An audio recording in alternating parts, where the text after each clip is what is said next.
Hey there. Tonight we're going to step into a life few dare to imagine, and even fewer would ever choose. You're not a knight or a king. You're not a priest or a merchant. You are something else entirely. Tonight, you are the one they call only when death is required. From the tools you used to the toll it took on your soul, from the way villagers avoided your gaze, to the final time your blade fell. This is not a tale of heroism or fame. It's something far more chilling. The one whose footsteps send chills through the crowd. The one whose hands have ended lives.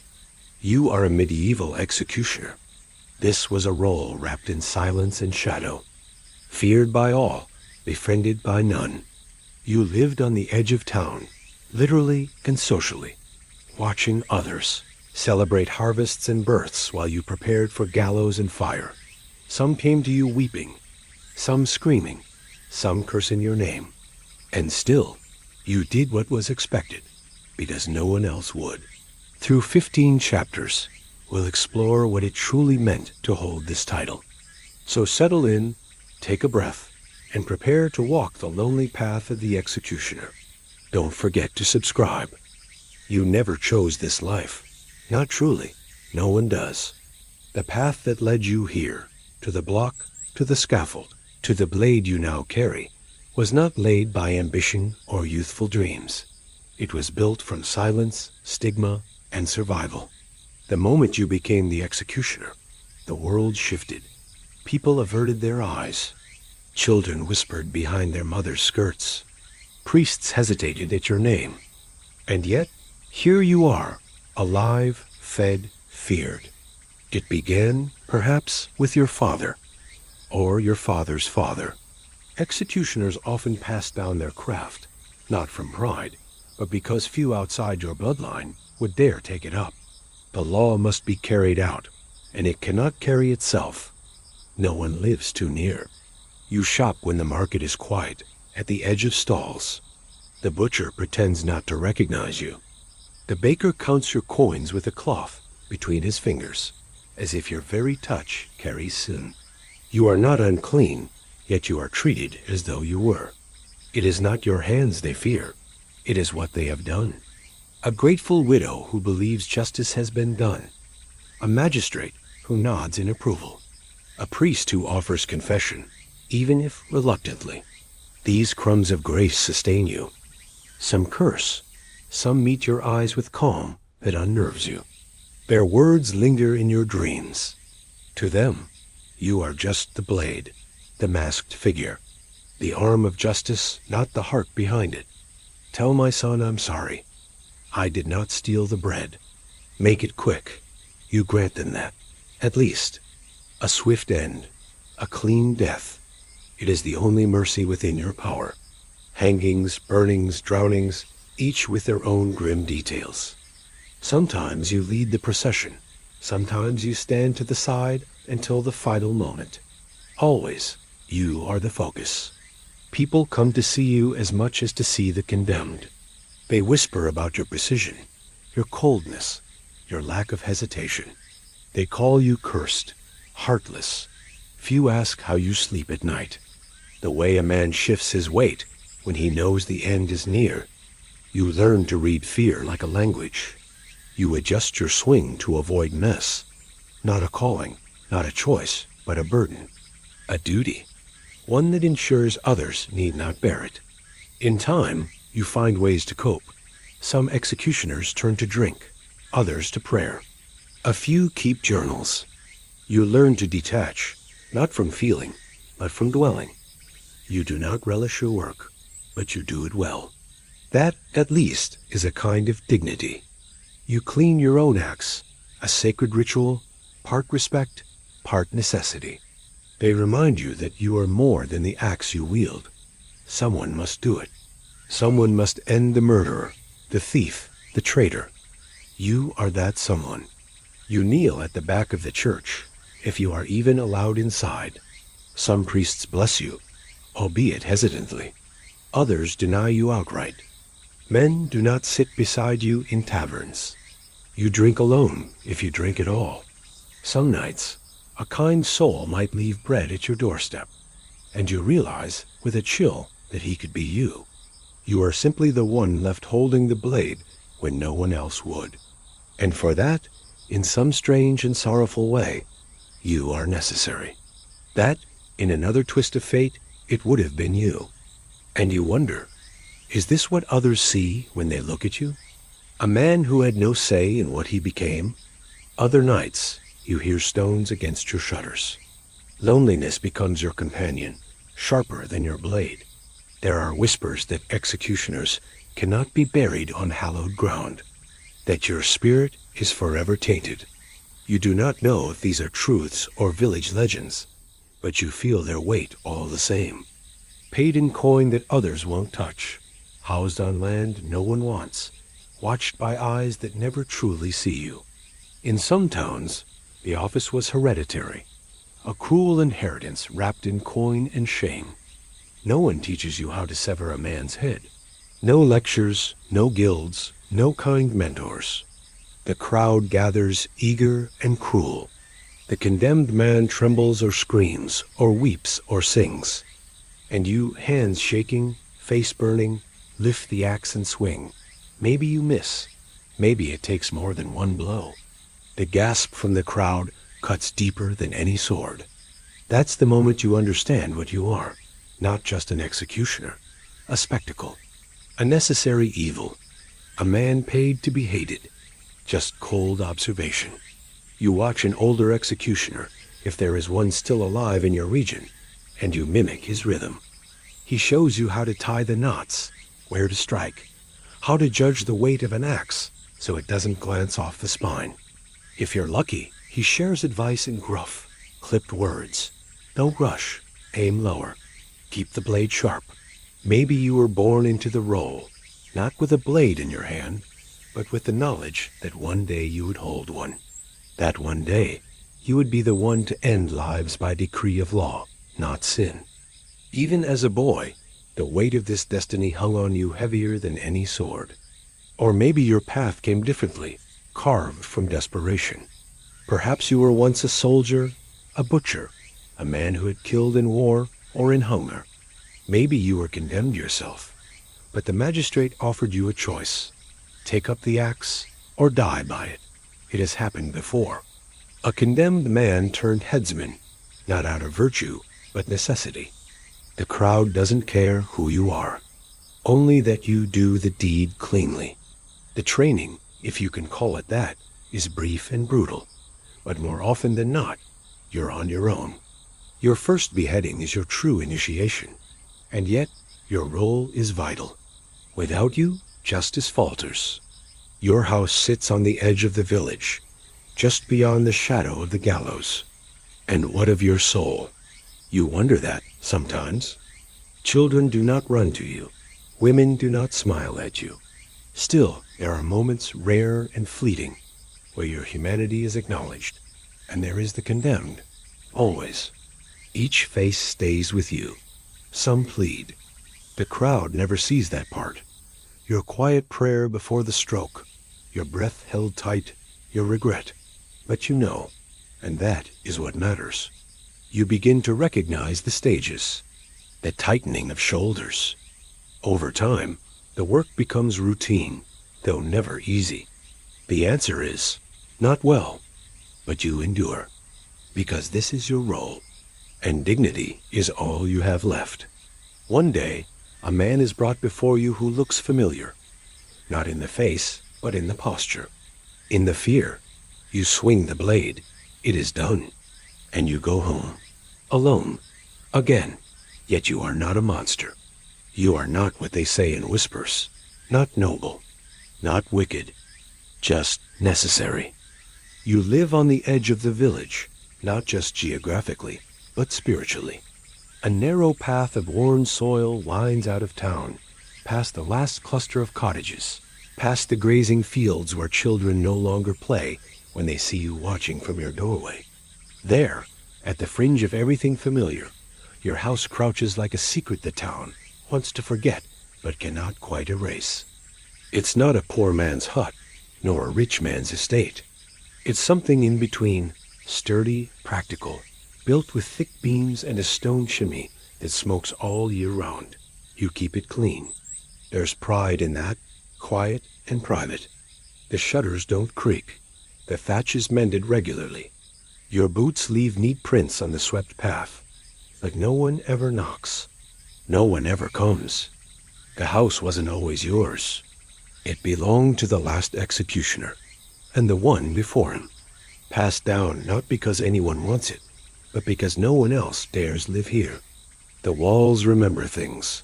The floorboards hold echoes. In the corner of the main room, behind a faded curtain, stands the block. Polished wood. Grooved and dark. You've tried to move it. You couldn't. Something in you said no.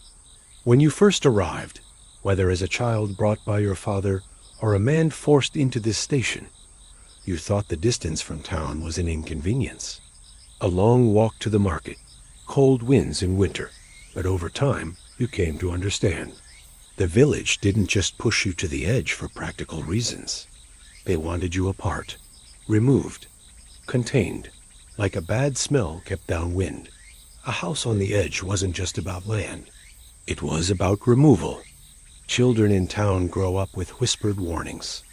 Don't go near the headsman's house. He'll take you if you're naughty. You hear them sometimes, giggling near the fence, daring each other to run up and touch your gate before fleeing in squeals. You never chase them. You barely look out the window. And yet the tailies persist, like smoke in the rafters. Even the path to your home is different. No lanterns line it. No travelers rest along it. When it rains, it turns to mud. When it snows, the drifts pile deep and unshoveled. The village maintains every other road. Yours is left to nature, as though even stone and gravel resist being laid where you live. Inside, the house is quiet. You've made it your own in small, sad ways. A shelf of worn books. A chair that fits your frame exactly. A fire that you tend carefully, because warmth is one of the few comforts no one can take from you. There is food in the cupboard, though never more than enough. You make your own bread now. The baker's wife avoids your coin. You've learned to mend clothes, to patch your own boots. Self-sufficiency was never the goal, but it's what you've become. And still the silence hangs. Heavy, constant. Some nights you hear the town. Bells in the distance. Laughter from taverns. Music drifting like fog across the fields. It makes the quiet in your home louder by contrast. You drink tea or something stronger. You stare at the fire until your eyes blur. And you remind yourself, this is how it has to be. Because you are not one of them. You are the one they need, but cannot embrace. The wall between justice and savagery. The one who carries out what no one else dares, then returns alone to a house built at the border of forgiveness. You've tried, once or twice, to connect. Long ago, you nodded at a passerby. You helped a child who scraped their knee near your path. You offered a coin to the beggar. But the reactions were always the same. Flinches, stares, whispers. The kindness you gave twisted into suspicion. They didn't want your help. They wanted your absence. Even the priests don't visit. Once a month, Father Corwin leaves a bundle of blessed herbs near your doorstep. He doesn't knock. He doesn't stay. Just a token of faith left behind like a warning. You hang them over your door regardless. Not out of belief, but out of habit. Maybe even a kind of hope. You wonder, sometimes, if the distance has become part of you. If the man you might have been, a farmer, a smith, even a soldier, was buried beneath this silence long ago, would he have laughed more, married, held his children close at night, without wondering if they too would one day bear the weight of the axe? You'll never know. The life you have is the only one you're allowed. Your neighbors, though even that word feels false, do not hate you outright. They tolerate you in the way people tolerate a storm they cannot prevent. You are not welcome, but you are not openly attacked. Not unless a child dies unexpectedly, or a crop fails, or a cow gives birth to a two-headed calf. Then you feel the stares. Then your house becomes more than distance. It becomes a target. And so, you stay quiet. You mind your work. You keep to the shadows. You make your home your world. There's a tree behind the house. Tall, crooked, older than the village itself. No one comes near it. You've carved small marks into its bark over the years. Not names, not dates, just symbols only you understand. A circle for mercy, a line for guilt, a spiral for innocence you couldn't save. It's your way of remembering, without remembering too clearly. Inside, there are no portraits, no decorations. The walls are plain, the windows small. Not for lack of money. You're paid well enough. But comfort feels foreign now. The soft things of life belong to other people. People who live near town centers, who hear the laughter of neighbors through thin walls, who are brought soup when they're ill. Your home is not a place for laughter. It is a place for endurance. And yet there are mornings, quiet, slow, when the mist rolls in from the hills and the world feels still. In those moments, you step outside with a mug in your hand and listen to the birds. The fog muffles the village sounds, and for a while, it's just you and the fields and the frost. No judgment, no whispers, just breath and earth. Those moments are your sanctuary. In the back room, you keep your tools, hung on the wall like a craftsman's pride. Not for display, never that, but for readiness. The axe, polished and cared for. The rope, coiled. The masks worn for some ceremonies dusted and hidden. This room smells of iron and old wood. It's the heart of your home, though you never admit it. It's where you prepare, where you become what they need you to be. Sometimes, after a long day, you walk the edge of your land. Not far, just to the boundary where the village begins again. There, a stone marker rests, half buried in moss. It doesn't say your name. It never did. But it marks the line, invisible yet absolute. Here is where the executioner ends and the world begins. You don't cross it unless summoned. Even then, you move quickly, hooded, silent. And when the deed is done, when the crowd disperses and the blood is cleaned, you return down your narrow path, past the fields, past the children's eyes, past the judgment etched into every glance, back to your house on the edge. The fire waits, the chair, the tea, the silence. This is not exile, not quite. You are not banished after all. You are simply separate, like the butcher from the meat, like the knife from the table. Necessary, but never embraced. The villagers lock their doors at night. They sleep with clean consciences, convinced justice is done, and perhaps it is. Perhaps you help hold the world in place, but no one thanks the beam for holding the roof. No one praises the hammer for driving the nail. You are the weight, the edge, the thing that lets them forget, so your home remains apart. It is safer that way. For them. For you. Axes, ropes, wheels, and fire. The grim instruments you cleaned, sharpened, and carried with care, each one whispering stories of pain. You begin each day with silence. Even before the sun lifts its gold-tinged face above the rooftops, you're already moving through your workshop, bare feet padding across rough wooden planks. You lift the lid, and the metallic scent greets you like an old friend. Heavy-headed and wide-bladed, the metal shines where it's been sharpened, dulls where it has struck too deep. You run your thumb gently along the edge, not enough to draw blood, but enough to feel its promise. The handle is oiled, worn smooth by use and sweat. You've replaced it twice already, not because it broke, but because wood remembers. And some stains are too dark to keep near. There is an art to the knot, not just tight, but smart. Too tight, and the condemned suffocates slowly, dancing a cruel jig in the air. It is not always used, but when it is, The village square becomes a theater of bones and screams. You have to bind the limbs carefully, strike in the right order. There's a sequence to it, passed down from those who came before you, legs first, arms second, chest last. For when punishment means mutilation, not death, you never speak when you use this one. There's something too silent about it already, like cutting shadows. The crowd always cheers or cries at the breaking of the arms. That's when the humanity vanishes from the eyes. It takes days to prepare the pyre, longer if the weather has been wet. The wood must be dry and stacked with care. Tinder below, logs above.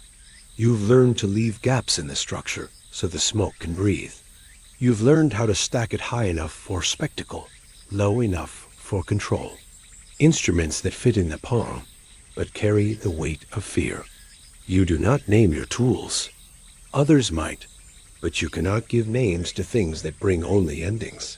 You inspect the gallows posts, test the trigger mechanism, watch for rot. A broken beam could mean disaster, not just for the execution, for your reputation, for your life. The wheel sent its cries through your marrow, and the fire made you sick. Not from the smell, but from the watching. Too loose, and the fall may not snap the neck cleanly. It might crush, tear, ruin, but not kill. You learned long ago that a fast death is the only mercy you can offer. You know how each one feels in your hand, how it responds to pressure, to weather, to time. No blessings when you prepare the rope. You do your work alone, by candlelight or moonlight, in a world of splinters and shadows. Sometimes, after a hanging or a burning, you sit beside your tools and do nothing at all. You've learned that iron talks, in its own way. It creaks when it needs rest. It groans when it's misused. Heated over coals until it glows like the sun, it marks the flesh of thieves and deserters. A scar that speaks long after your task is done. You rarely use it yourself. Often, it's passed to an assistant or a watchman. Still, it's yours to keep clean. You file the tip, scrub the handle, oil the iron to keep rust at bay. Even cruelty demands maintenance. Inside, laid in careful order, are your tools. Not ever. The tools gleam under dust and candle soot, waiting. Not hungry, but patient. They have no need for mercy or meaning. Only purpose. Not many. You do not need many. Each is a creature of purpose. He told you to treat your tools like a priest treats his altar. With reverence, but never affection. They are not friends. They are not devils. They are necessities. This is where your world begins, among tools of iron. And ash, leather straps, brass hinges, and splinters that have soaked up more blood than most men see in a lifetime. When the grain of wood feels too much like skin. When the iron rings like a scream. But you continue. You always continue. Because if you stop, who will do this instead? There is no glamour here.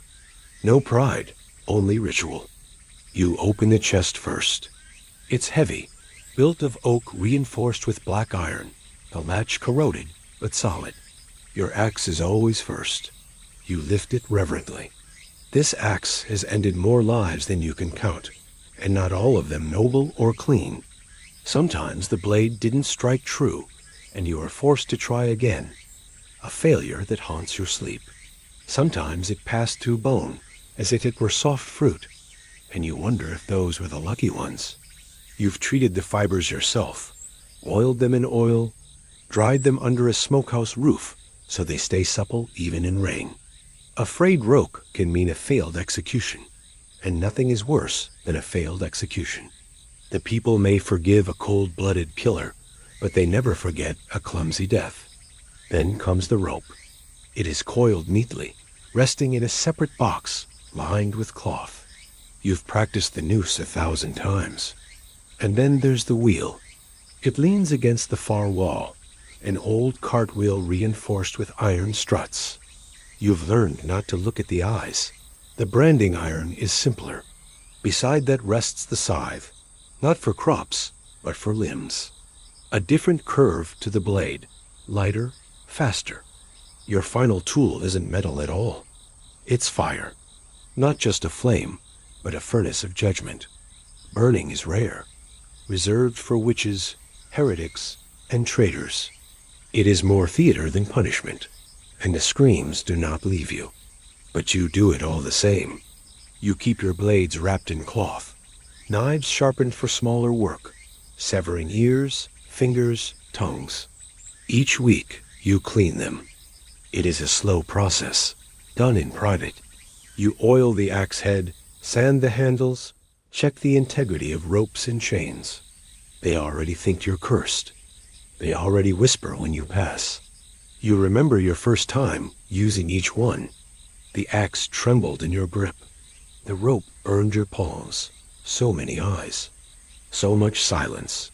Over time, the tools became familiar. Not comfortable, but familiar. Sometimes you swear it mourns. There is no ceremony for you. No prayers when you polish the axe. Just breathe. You once asked an old executioner, long dead now, how he lived with it all. And necessities don't weep. Still, there are days when your hands tremble as you hold the whetstone. Who'll carry the burden? Your workshop remains silent when you leave it. And tomorrow, they will be used again. You feel the weight of the stairs before you even reach the square. They gather long before the appointed hour. Men with arms crossed, women with tight-lipped frowns, and children half curious, half afraid. You cannot allow that.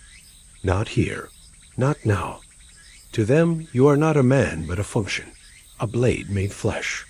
You step into the open space, your boots kicking up dust that mingles with the sweat of anticipation. You hear none of the words clearly, but you don't need to. You can sense it even before the condemned is brought forward. They are led, usually, by 2 guards. You make eye contact, just once, long enough to see the reflection of your own face in his. As the decree is read, the crowd begins to change. His breath comes shallow. You know better than to speak, but today, may be moved by something inside you, something you thought you buried years ago. You murmur, "It will be quick." They need to hate this man. They need to justify what they're about to see. They shout things now, insults, curses, prayers. The axe is lifted. For a moment, the square is silent. Not applause, never that, but a kind of uneasy shifting. The villagers begin to move again. Life resumes. Parents lead their children away. Some make the sign of the cross. A few turn their heads to spit. And always someone whispers, "There he is, the headsman." Children stop squirming. Vendors stop hawking. The world compresses into a single instant. A breath held by the village itself. Then it falls. For a moment longer, you stand there, holding a cloth that is stained and fraying. The silence is deeper now. You've come to prefer it. In the silence, no one judges you. In the silence, you can remember that you are still a man. You've done your job cleanly. That matters. Not just for the condemned, but for yourself. A poor stroke echoes louder in memory. Because there will be a next time. Always. Justice is not a rare beast. The prisons are never empty. The crimes continue. And so must you. At most, a nod from the baker, a glance from the blacksmith, a loaf left outside your door when someone feels brave enough. They think you don't notice, but you do. You notice everything. Every sidelong glance, every muttered prayer, every locked door. Not with pride, not with fear, but with the resolve of someone who long ago understood their role in the great wheel of justice and judgment. Not at you, but around you, as though your presence has cracked something open. Children are the boldest. They stare openly, clutching their mother's skirts, asking questions in loud voices. Is that the man who... And why does he? They'll laugh, argue, love, and pray. You might stare at the axe and think of the man who knelt before you today. and the dozen before him, and the dozen yet to come. Life continues. Yours too, in the margins, in the shadows, in the edge of town where silence lives.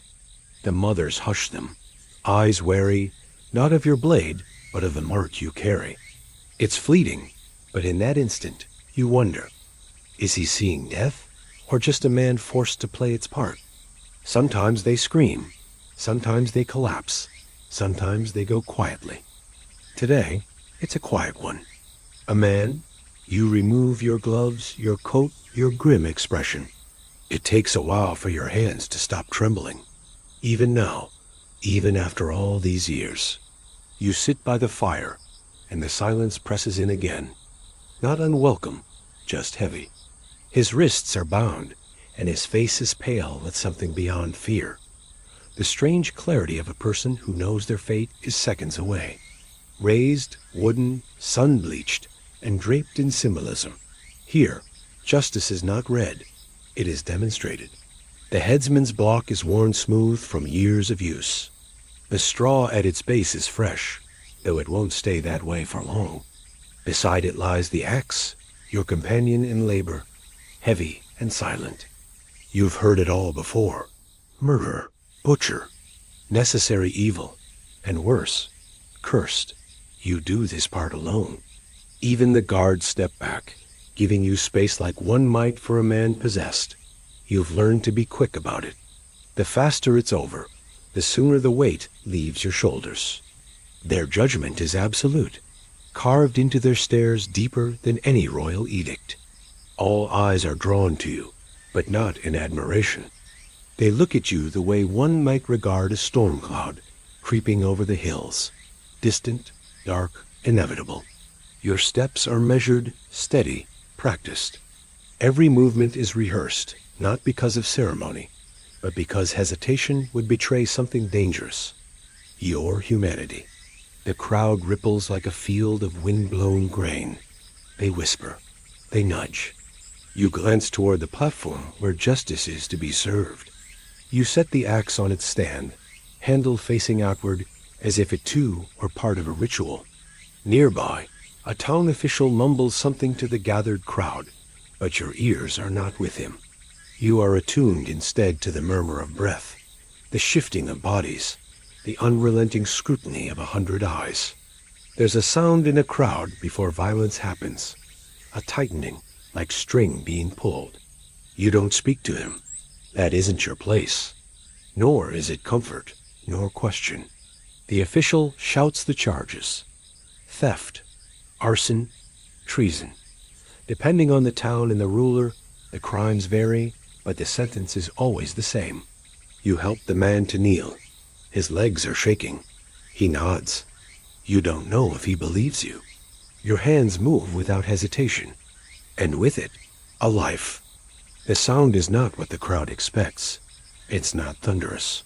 It's a dull, final thud, followed by the scatter of straw. There's a moment of stillness afterward, and then the noise returns. No one thanks you. You begin the process of cleaning. Blood is blood, thick, warm, stubborn. It clings to wood and iron, to your gloves, your cuffs, your conscience. Eventually, the square empties. The officials disappear, the crowd disperses, the condemned is no more, but you remain. As you pack your tools, your mind drifts to the next time. On the walk back, some people cross the road to avoid you. Others pretend not to see you at all. That part never changes. You don't have friends in the village. You never really did. Still, you understand.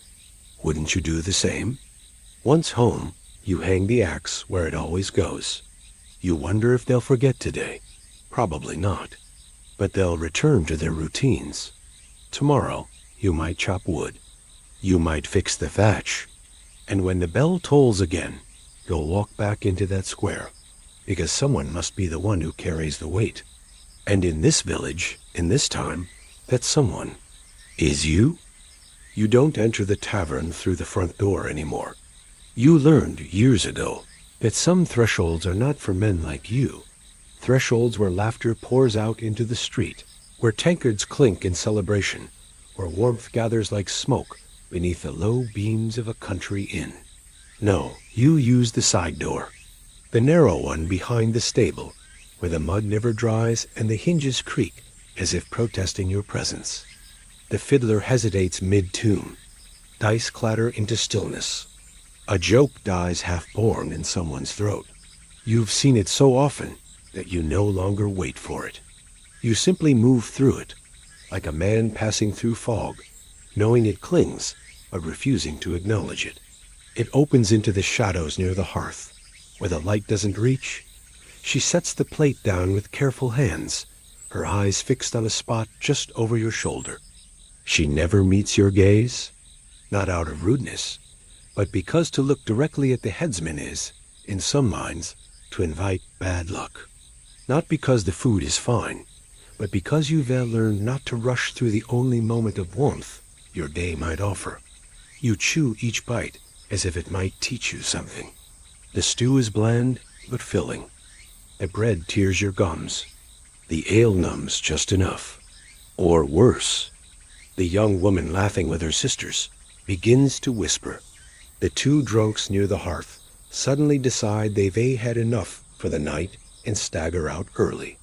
And from where you can see the entire room without being seen. At least, not immediately. At first, the ripples are obvious. Side glances, hushed voices, elbows on tables. Then, as if by some silent agreement, the patrons resume their business, but always a touch quieter than before. A bit more careful, as if your presence has added weight to the air.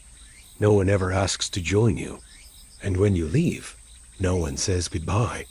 Always the same pattern. Some villagers think your shadow blights the floor. Others believe your presence sours the milk.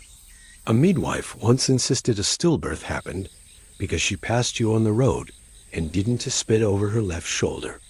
A rare good day. A quiet stretch with no names on the list. You stood, raised your mug, and said something you don't even remember what. Just a word of cheer, a small kindness. After you're gone, the serving girl clears your plate. What remains is thrown out. Not even the dogs are given it. The ale, half finished, is poured into the dirt. No one wants what the executioner has touched, and never used by anyone else, even when the tavern overflows on feast days. There are other spots more comfortable, more cheerful, but no one ever dares sit there. It's yours, to laugh without suspicion, to share bread with someone who didn't flinch when your hand brushed theirs. They know you by name, of course, but rarely say it. You're not full, not truly. The food sits in your belly like a stone, and your heart is just as heavy. But it's enough to keep you upright, enough to face the next day. Instead, they call you what you are, not cruelly, but truthfully. The kind of silence that makes skin crawl. The wind doesn't whisper behind your back. You walk home through empty streets, past shuttered windows and locked doors. Your shadow follows you, long and still, a companion more loyal than any man. No one raised their mug. No one met your eyes. You finished your drink and left. You never tried again. Not by welcome, but by silent decree, usually a stranger. A merchant with too much drink in him, or a wide-eyed lad from another village who wants to hear a tale. They ask crude questions. You don't want favors, just space. The serving girl will collect it later when you're gone. Do the heads come off clean? How many have you done? Is it true some still blink afterward? Even before your boots cross the threshold, something changes in the air. It's not silence, not quite, more a stilling. A subtle pause. The innkeeper sees you first. He always does. His face doesn't change, not outwardly. He's a professional. The innkeeper usually handles it with a glare, or a shake of the head, or a quiet. That's not the sort of man you bother. And if the fool persists, the rest of the tavern rises up, not in defense of you, exactly, but in defense of the space between you and them, that invisible boundary. He pours ale for gossiping merchants, serves roast lamb to wandering monks, and occasionally hosts the village reeve himself. But when he sees you, there's a flicker, a tightening around the eyes, a slight hesitation before he waves you to your usual spot in the far corner. It's always the same table, a little apart, too close to the drafty wall, too far from the fire. The food comes quickly. No one asks what you want. They know. They always know. The same meal every time. A thick hunk of bread, yesterday's if you're lucky. A stew with more broth than meat. Cheese, hard as a whetstone. And ale, always the ale. Not watered down, but not warm either. Just there. As if it too wishes it could be somewhere else. The serving girl doesn't speak to you. Still, you nod to her. Politeness costs nothing. And you remember when you were young, and people still spoke to you without fear. You eat slowly. You never finish the cheese. The tavern's noise resumes gradually. It's like watching a pond settle after someone's thrown a stone into it. Conversations curve around you. They bend like water around stone. The man discussing land boundaries lowers his voice. You're not a man to them. Not really. You're something else. A reminder. A shadow that walks upright. The hangman, the headsman, the executioner. Your trade sticks to you like ash on a chimney wall. Sometimes, rarely, someone tries to speak to you. You never answer. You don't need to. No one touches your plate. You've noticed the leftovers, though. There are stranger customs, too. Old ones, folk beliefs from the hills or the woods. You've heard them all. Some you even understand. Once, years ago, before you understood the full cost of your work, you offered a toast in a tavern. The silence afterward was unbearable. These days, you don't even linger. When the bowl is scraped clean and the ale is gone, you place your coin on the table. Always a little more than needed. Sometimes, on cold nights, when the wind screams through the village like a soul denied rest, you wonder what it would be like to eat without eyes on you. But those thoughts are dangerous. They belong to a man who no longer exists. The tavern door creaks again as you exit, and this time, no one looks up. The night outside is cold, but honest. The stars don't judge. At home, the fire has burned low. You place the empty mug on your table, sit in your chair, and close your eyes. Tomorrow, the side door will open again. The same food, the same seat, the same silence, because you are the hangman. And hangmen don't eat among friends. The job was not only lonely, it was filthy. Not in the sense of poverty, though you often teetered close to it, but in the kind of filth that clung to your skin and never quite left. A dull axe meant suffering. A clean stroke was a mercy. Whether it was a block in the square, a post outside the castle gates, or a gibbet built by the roadside, the sight of death stood like a monument to justice or to cruelty, depending on who was watching. When you approached it, dragging your tools behind you in a cart, or slinging them in leather bundles across your back, people moved aside, bruised from prison beatings, dirty, trembling, sometimes weeping. Occasionally, you locked eyes with them. You didn't mean to. You tried not to. But sometimes they turned to you desperately, not even pleading for mercy, but just searching for something human. No wobble. The axe head needed to be sharp, but also weighted properly. You couldn't afford to miss. You'd heard stories of other executioners, young or drunk or untrained, who struck too high or too low, who needed 2, 3, 4 swings before the head finally separated from the body.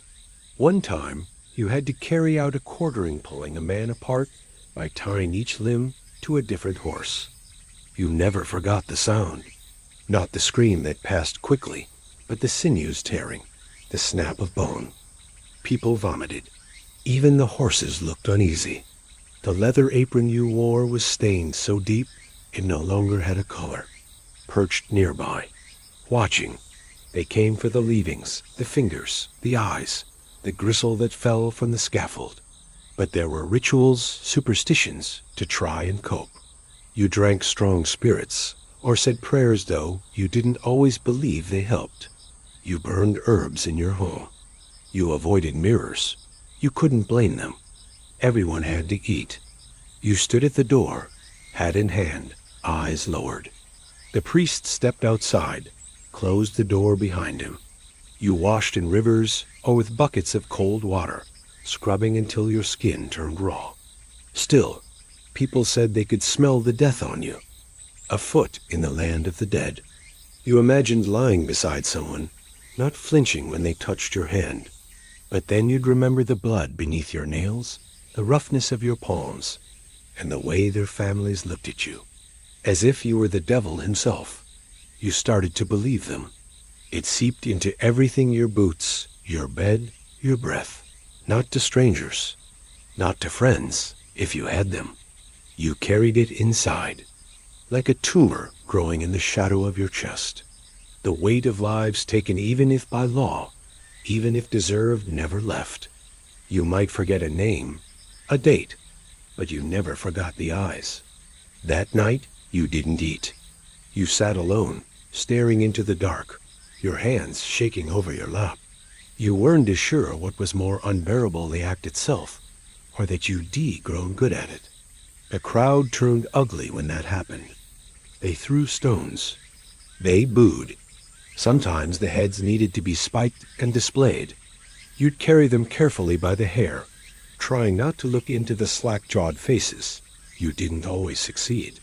Once you saw a man's eyes open, reflexes, nothing more, but it haunted you. You dreamt of it for weeks. Sometimes the family of the condemned rushed the stage. But worse than that was what happened inside you.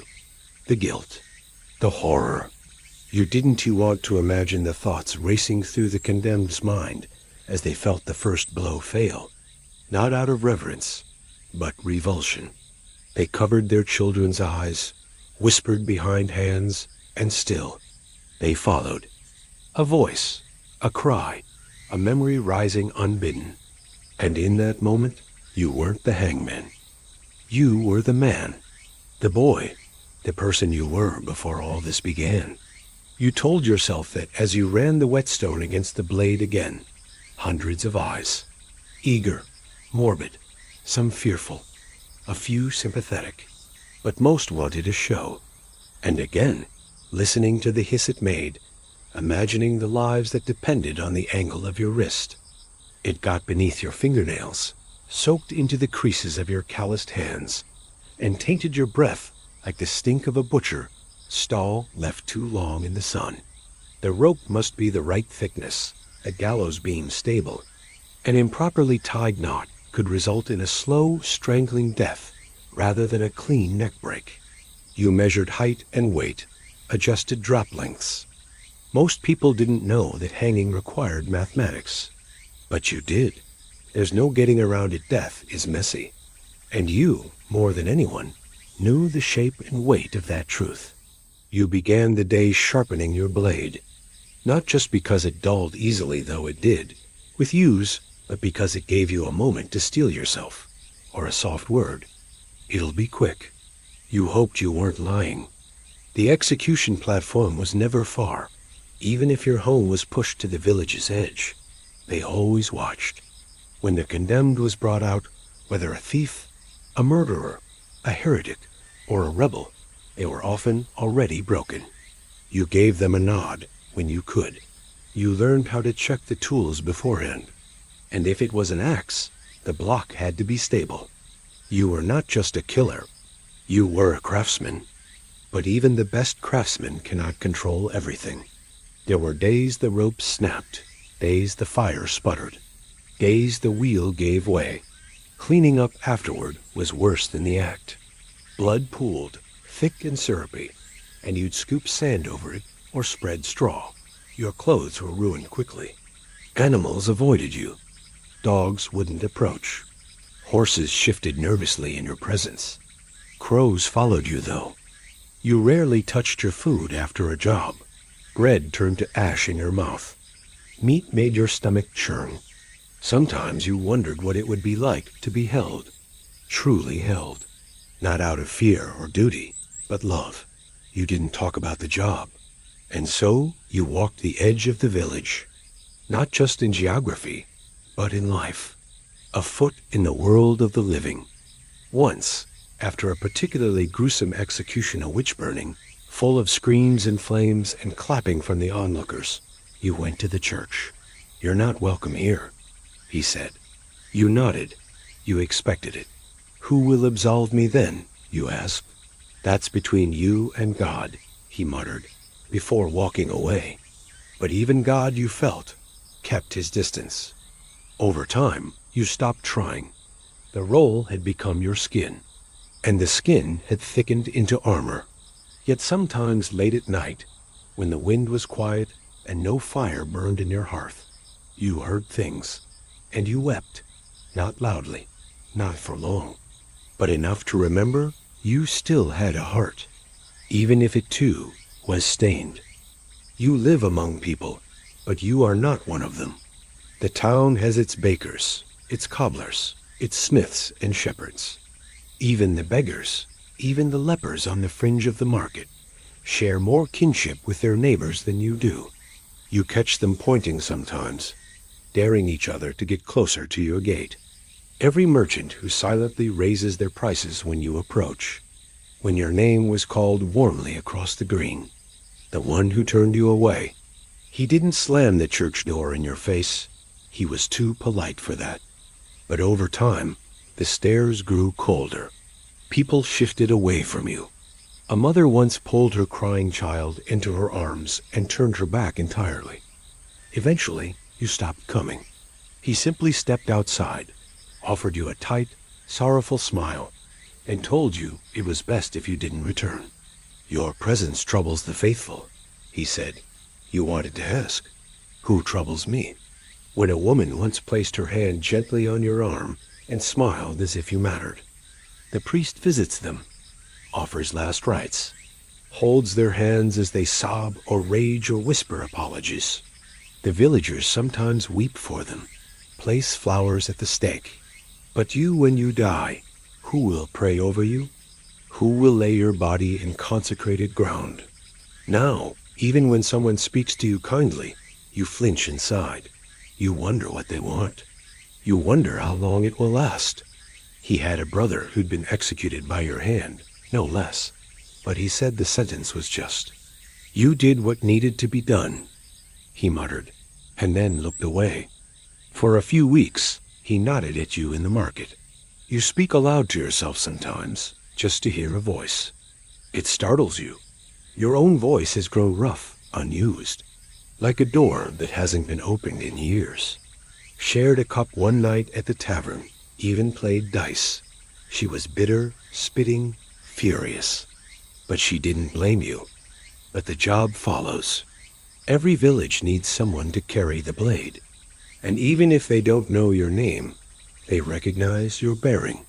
You learn to watch the seasons change from your doorstep. You tend a garden. You read, if you're lucky enough to have books. You carve. You sleep. You wake. You walk the same path over and over until it is etched into your soul like the grooves in your sharpening stone. You can't shake it. You walk like a man who's seen too much, and they sense it. She asked if you had ever looked a man in the eyes while taking his life. You said yes. She said, "Then maybe you understand something the others don't." That's the cruel irony. They come knocking when justice must be done. They point you toward the accused. They whisper behind hands, "He deserves it. She was wicked." They had it coming, and they watch you do what they cannot. If the priest turns his back, does that mean your soul is unclean? Or merely unwanted? But then his daughter saw him talking to you and burst into tears. That even the wind seems to go still for a moment. A man whose hands smell of yeast or soil instead of iron and blood. But because you're afraid, you'll see nothing at all.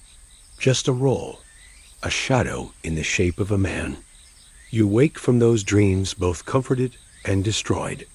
Comforted by the vision, destroyed by its impossibility. "Why are you friends with the killer?"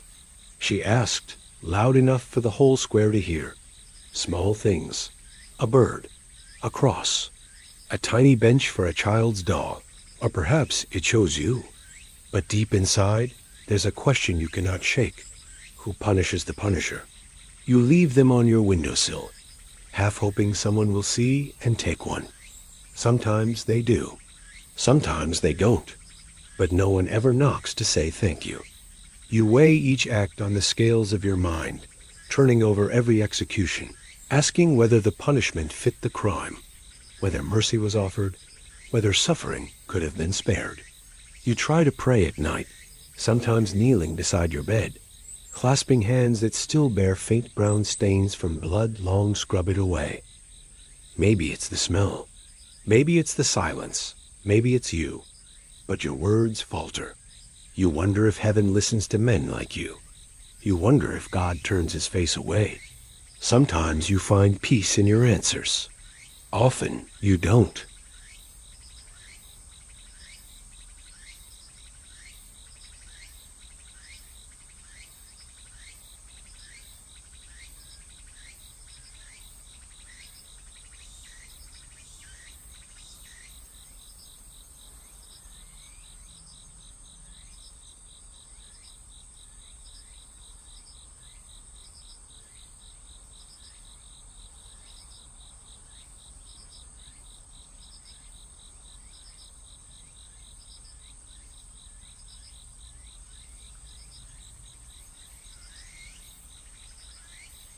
Every villager who crosses to the other side of the path, as you come near, you are not just alone, you are deliberately set apart. Some believe you carry evil with you, that the earth itself rejects your remains. Whether or not it's true, it gnaws at your mind. You fear dying not just alone, but forgotten. Once, they tied a pig's head to your doorpost. It didn't frighten you. It just confirmed what you already knew. They didn't see you as a man. You were something else.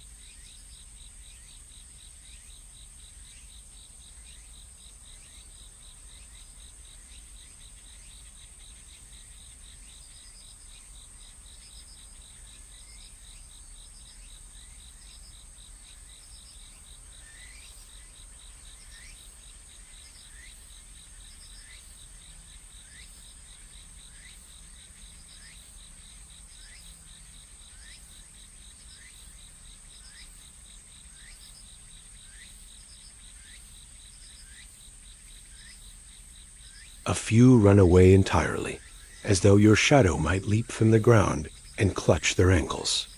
Only once did a child speak to you too young to know better. "Are you the one who kills people?" he asked. His mother gasped and yanked him back, scolding him in hurried whispers, but the boy just kept staring. You nodded once, without smiling. He didn't speak again. The older ones whisper. Teens, boys especially, find it exciting. You try not to mind. Truly, you try. But the weight of it builds.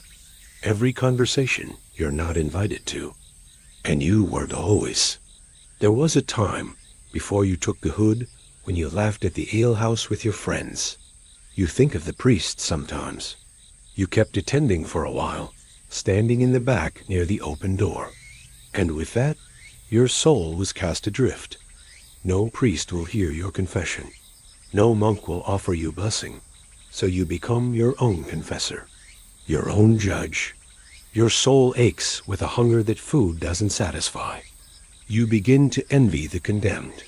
Not for their fate, of course few go gladly to the block, but for the attention they receive in death. You've heard stories of executioners buried at crossroads, their graves unmarked to prevent haunting. Friendship becomes an idea you no longer understand. It used to be simple, a shared drink, a shoulder clasped in greeting, laughter over something foolish. One man, a blacksmith, tried once. He didn't speak to you again. You try animals. A stray dog you fed for a month. A cat who wandered into your yard. But they too eventually vanish. The silence becomes part of you. It settles into the walls of your home, presses against the back of your throat when you try to sing or hum. Once, a widow came to you. Her husband had died on the scaffold, someone else's scaffold. In another town. She sat with you a while. You start carving things from wood. Not because you're especially skilled, but because it gives your hands something to do. You once considered leaving the job, packing up, disappearing into a distant town where no one knew your face. So you stay. You make peace with the solitude as best you can. There are nights when you dream you're someone else. A farmer, a baker. You look in the mirror rarely, not because you're afraid of your reflection. The townspeople, despite their fear, need you, and afterward they turn away. You try not to grow bitter. You remind yourself, you chose this. If no one can absolve you, does that mean you carry every death forever? You don't know. You only know that when you walk through town, your footsteps echo louder than others. That door shut a little quicker. That laughter dies when you pass. You are not hated. Not exactly. But you are feared, and you would give almost anything not to be. The money never came with ceremony. No loud announcements, no official handshakes. Just the quiet clink of coins in a pouch, slipped beneath a cloak or left beside your bowl of stew. You learned early on that even though your work was sanctioned by the crown or the Lord, no one wanted to be seen paying you for it. Executioners served the justice system, yes, but they were not embraced by it. The crown might pay you one fee, but the local lord who ordered the hanging might slip you another coin. A quiet bonus for doing it quickly, cleanly, without fuss. And if the condemned had powerful enemies or desperate friends, then the bribes began. Make it slow, he said. Let the crowd remember what betrayal costs. No one could know how much you made. It wasn't out of greed. It was protection. Jealousy was a dangerous thing, especially in a town that already hated you. If they thought you were rich, they'd come with torches. If they thought you were poor, they'd come with pity, which was almost worse. So you lived modestly, bought only what was needed, never showed off. The public paid you for justice, but in private, everyone tried to buy a different version of it. More pain, less pain. Quick death, slow death. Sometimes you felt like a merchant more than a servant of the law. You sold endings, and they came at different prices. And yet, your purse grew heavy. Gold never made the loneliness smaller. Silver didn't keep the nightmares away. The money bought bread, yes, and ale. It paid for candles and tools and the occasional new cloak. But it didn't buy company. It didn't pay for friends. It certainly didn't buy forgiveness. You asked no questions. You never did. Just nodded and took the coin, then spent 3 days sharpening a new blade. Not a nobleman, not a criminal, just a drunk who killed his wife in a rage. The boy came to your cottage months later, maybe 12 years old. They make a fortune, they'd whisper. Paid to kill. You heard the rumors, heard the envy. But they didn't see what you saw. They didn't carry the faces. They didn't wash blood from their boots in frozen rivers. Let them envy. Let them guess. He didn't speak, just stared. You gave him a coin. It was all you could think to do. He took it, spat at your feet, and ran. For a traitor, 10. For a witch, 20. Especially if the firewood was scarce, and you had to haul your own. You never spent it. Added it to the box. The most you ever made was from a lord who wanted his rival dead, but couldn't do it publicly. You were hired under the guise of an accidental hanging. Always had, always would. But you counted every coin and every cost. Exactly how much you were paid to look a man in the eyes and end him. The payment came in a lacquered box, tucked among a shipment of salted fish. You counted the coins twice, then did the job with no audience, no records, no priest. It was murder, really, but no one questioned it. When you're the executioner, death always looks legal. You lived in the gray, earning your keep not in daylight, but in whispers behind closed doors. Desperate coins shoved into your hand moments before the deed. You didn't spend them, couldn't bring yourself to. Each one had a name behind it, a face, a final plea. They sat in the back of your cupboard in a wooden box with a cracked lid. Late at night, when sleep refused to come, you sometimes took them out and counted them. 37. 37 people who looked you in the eye and gave you their last silver. You remember all of them, every single one. Make it quick, they'd beg, or don't let my mother watch. You weren't supposed to accept those. It was frowned upon, even among your kind, but you did. Everyone did. When a man is about to die, his last request carries weight. And if he offers you the last coin he has, well, who are you to refuse? Her brother had been convicted of theft, bread and 2 apples, nothing more. She begged you to spare him pain, weeping into the hem of your tunic. Then she offered you her late husband's ring, gold, dented, but valuable. You took it and did what you could. Made sure the knot was tight and the drop swift. You told yourself it wasn't about the ring. It was about mercy. But you never gave the ring back. Your first payment was humbling. You remember the weight of the pouch, the way the leather felt damp from the sweat of the bailiff's hands. He didn't meet your eyes, just handed it over and walked away. You opened it slowly that night by candlelight, silver coins, tarnished and heavy, enough to buy food for weeks. But it didn't feel like a reward. It felt like a bribe, or a silence offering, as if to say, take this and say no more about what you did. In time, you learned the rhythms. After every execution, someone, a clerk, a town official, even a priest, ironically, would make sure your pay was delivered.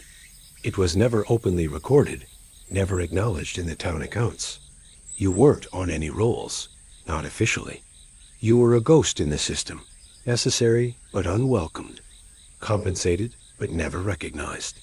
Sometimes the money came from more than one source. A woman once came to your cottage under cover of darkness. Other times it was darker.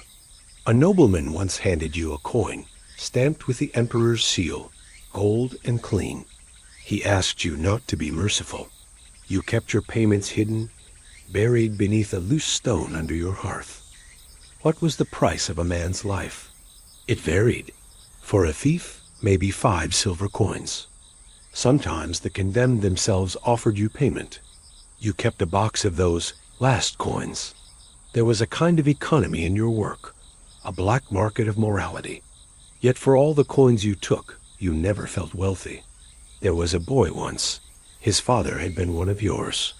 That coin sat in your hand for a long time after.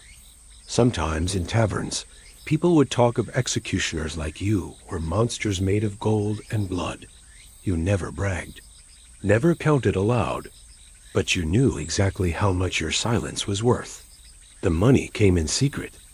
As an executioner in medieval times, your grim role extended far beyond the public spectacle of the scaffold.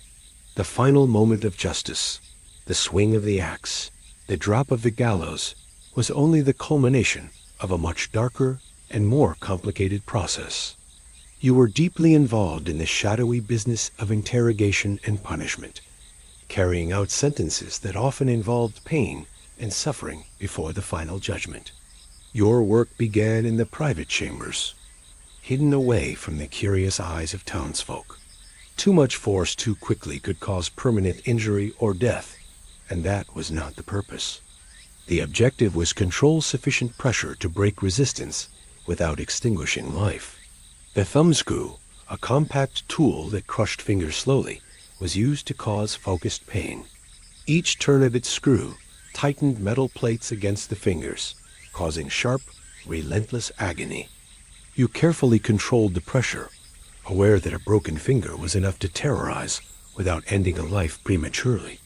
You learned to judge each prisoner's limits, observing their expressions and listening to their reactions, knowing when to ease the pressure and when to continue. If a confession was not forthcoming, the pressure would increase. Sometimes Prisoners would beg for death rather than endure the ordeal, but mercy was not yours to grant. By night, the faces of those you tormented haunted your dreams. The cries echoed long after the instruments were put away. You struggled with the knowledge that while you served the law, you also became a symbol of its cruelty.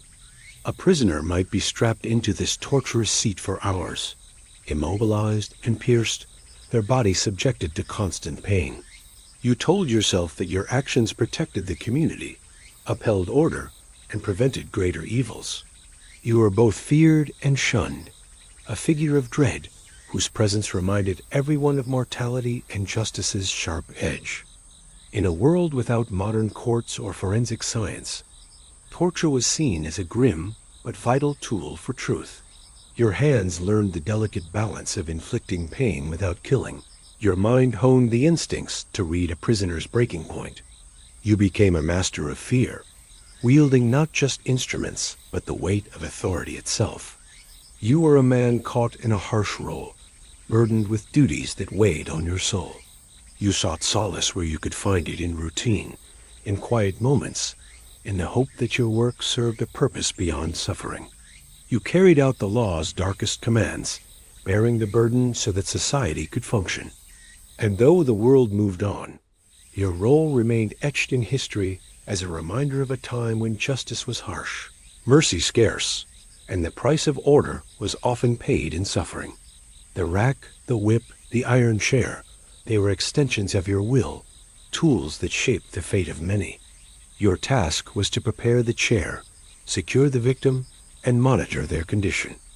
The justice system of the time saw torture as a necessary evil, a way to reveal the truth hidden behind lies and fear. Magistrates depended on you to carry out their orders, and your skill determined whether justice was served or miscarried. It was a grim balance between causing suffering and keeping the prisoner alive long enough for interrogation. Here, the instruments of pain were tools of persuasion, designed not merely to punish, but to extract confessions, uncover secrets, or force the accused to speak. Its lashes tore the skin, leaving welts and bruises that spoke of punishment. You delivered strokes in measured blows, mindful of the law's limits, but determined to enforce its will. This was the world of torture, a place where justice and cruelty blurred into one. The chamber was a place of shadows, where humanity was stripped away. It was a job that isolated you, setting you apart from the community you served. The rack was one of your primary tools, a wooden frame with rollers and ropes, used to stretch the limbs of prisoners. You would secure the accused's wrists and ankles, and then slowly turn the handles to tighten the ropes, pulling the body taut. The sensation was excruciating. Muscles strained, joints groaned, and skin was stretched to its limits. The chamber echoed with voices twisted by pain, and though you tried to steel yourself, each scream cut deep into your conscience. The humanity of your victims was impossible to ignore, but the orders you followed left no room for mercy. The prisoner's body was contorted unnaturally, often to the point where even breathing became a challenge. The goal was not to kill, but to push the prisoner toward confession through unbearable discomfort. Operating the rack required a precise hand. Despite your experience, the cries and pleas haunted you. Beyond the rack, other devices awaited your skillful hand. Another instrument was the iron chair, studded with spikes designed to press into the flesh. The scourge, a whip made of leather thongs, sometimes tipped with bone or metal, was another tool you wielded. Your role was not only physical, but deeply psychological. You were a keeper of secrets, entrusted with breaking the silence of those accused of crimes. Interrogations could last for hours, sometimes days. The prisoner's endurance was tested again and again, and you had to remain vigilant. You cleaned and maintained the instruments after each session, scrubbing away the evidence of pain and suffering. The psychological toll of your work was immense. By day, you faced the physical demands of administering pain. Despite the horror, you justified your role as a necessity. Your reputation grew alongside your fear, Townsfolk whispered about you in hushed tones, wary of the man who controlled such power over life and pain. Yet within you, there was a strange complexity. You were not merely a brute or a monster. Through the years, you became an expert in your grimcraft. In the end, your legacy was one of contradiction, a servant of justice and a wielder of pain, a man both feared and necessary. You were the shadow behind justice, the unseen hand that extracted truth through agony. The night was supposed to bring rest, but for you, it often brought something far heavier, a restless wrestling with memories, fears and doubts that refused to fade with the dawn. After a day spent wielding the axe or preparing the scaffold, after hearing the crowd's murmurs or feeling the chill of the executioner's block, your mind refused the peace that sleep promised. Instead, it delivered a parade of faces, faces of those you had sentenced to death, those you had watched take their final breath, and those whose cries still echoed in your ears. These were not mere nightmares, but vivid, haunting dreams that woke you in cold sweats, heart pounding, hands trembling. The images replayed with a relentless intensity, forcing you to relive moments you'd rather forget. You might have tried to bury these feelings beneath layers of routine. Their stories were unknown to you, lost in the fog of justice, but their humanity was undeniable. You remembered the cold touch of the axe handle, the rough rope of the noose, or the unyielding wood of the block. The sound of a crowd murmuring could evoke the tense silence before a sentence was carried out. To them, you were a necessary evil, a figure of fear, respect, or disdain. They might think you callous or cruel, but inside, you struggled with emotions they could never see. You were both executioner and prisoner, bound by duty, but trapped in a cycle of suffering and reflection. These moments offered brief respite, a hope that your work had meaning beyond suffering. Yet these hopes were fragile, often shattered by the harsh light of morning.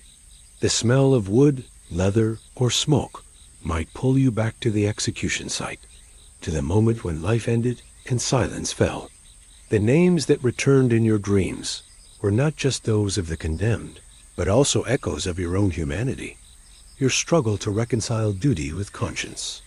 They were the ghosts that shaped your nights and defined your days. Your health might have suffered, weighed down by fatigue and stress. They told a story often forgotten by history, that the men who carried out justice were themselves haunted by it. The paradox of your existence lay in serving a society that feared death yet demanded it, respecting life yet ending it. The emotional scars were as real as any physical wound, though invisible to the outside world. You learned to carry the burden quietly, a stoic guardian of a grim duty. These objects, so familiar in daylight, became symbols of dread in your sleep, and their presence was a reminder that you were both the wielder of death and its reluctant servant. You were alone in your memories, alone in your fears. On one hand, you found solace in prayer and rituals that promised forgiveness and peace. On the other, you wrestled with the question of whether your actions condemned your own soul. Were you an instrument of divine justice, or a man walking a path toward eternal damnation? The ambiguity tortured you as much as the memories. Confiding in others was impossible. Who could share this burden? Who could listen without judgment or horror? The loneliness was a silent punishment, a constant reminder that your role separated you from the world you served. They were fathers, mothers, children, neighbors, and strangers, caught in a system that demanded finality. Each face became a weight, pressing on your mind long after the crowds dispersed and the scaffold was cleared. And duty, convincing yourself that your role was necessary, that you served the law, and that others depended on your grim task. Yet in the quiet moments, the mask slipped and the burden revealed itself. You saw the accused standing before you, eyes wide with terror or defiance, lips trembling with words you might never understand. Sometimes you dreamt of pleas for mercy, whispered apologies, or last confessions that might have been lies or truths. These dreams forced you to confront the complexity of your work, where justice and cruelty entwined so tightly, it was impossible to separate them. You saw the instant the blade fell, the flicker of hope snuffed out in a flash. You felt the weight of the lives that rested on your shoulders, and the crushing question, were they truly guilty? In those long, quiet hours, doubt crept in like a silent intruder. The certainty required by your role seemed fragile, almost imaginary. You wondered if some had been innocent, caught in webs of rumor, jealousy, or cruel fate. The justice you enforced was harsh and final, leaving no room for error or mercy, yet your dreams whispered of mistakes. Could you have spared one? Should you have hesitated? Was there a chance the accused deserved a second chance? Sleep offered no answers. Instead, it presented a theater of memories, shadows of faces, and voices that haunted your conscience. The weight of guilt was not a sudden visitor, but a constant companion, especially when the town was silent, and the world seemed to pause. You recalled the eyes of those you executed, some resigned, some pleading, others burning with anger or fear. Sometimes your dreams took you further back, to moments before executions, when you prepared your tools or approached the condemned. Even waking hours were haunted by these memories. A stranger's glance might remind you of a condemned prisoner's eyes. Your family and neighbors might not understand the torment you endured. The isolation you experienced extended beyond the physical distance from others. Religious faith, often a source of comfort for many in your time, could be a double-edged sword for you. Some nights your dreams revealed a different reality, a vision of mercy and redemption, of those you judged finding peace beyond this world. Over time, the accumulation of these restless nights took a toll. The dreams that woke you were reminders that beneath the executioner's grim exterior beat a human heart, capable of compassion, fear, and doubt. In the end, you lived with the knowledge that your role was both essential and tragic. As you faced each dawn, you carried the silent hope that one day peace might find you. A peace born not from forgetting, but from understanding the heavy price of the life you led. In the grim world of medieval justice, where decisions were swift and mercy rare, the executioner was a figure both feared and essential. Your hands carried the weight of life and death, and your role was to enforce sentences without question or hesitation. Yet, despite the certainty demanded by the law, the unsettling truth lingered in the shadows of your mind. Sometimes, very rarely but devastatingly, the innocent were condemned. It was not just a matter of professional failure, but a deep personal wound. You had been the instrument of a cruel miscarriage of justice, and the memory of that life lost haunted you endlessly. The realization that you had taken a life undeservedly was a horror few could escape once confronted with it. Other townsfolk, already wary of your presence, might see you as a bearer of bad fortune or divine punishment. Was it truly justice if mistakes could not be undone? If the innocent could be sacrificed on the altar of law and order? You pondered whether your grim task was a necessary evil or a tragic flaw in human society. The complexity of law, evidence, and human frailty weighed heavily on you, challenging any certainty you once held. Your own family might struggle to understand the burden you carried. These injustices weighed heavily, revealing the limits of human judgment in a world without modern courts or appeals. The executioner's blade was merciless, final, and unforgiving, and mistakes left scars that never healed. In some cases, rumors might spread, painting you as careless or cruel, even if you had merely carried out orders. The death of the innocent challenged the very foundation of your work, forcing you to confront uncomfortable truths about law, power, and humanity. Your work, grim and solitary, was both despised and indispensable. You were the hand of the law, the face of final judgment, and the silent witness to human fallibility. Each day you faced the scaffold anew, knowing that beneath the public spectacle lay a fragile balance between right and wrong, life and death, justice and mercy. The death of the innocent was a tragedy, but in the harsh reality of medieval life, it was an inevitable shadow cast by justice itself.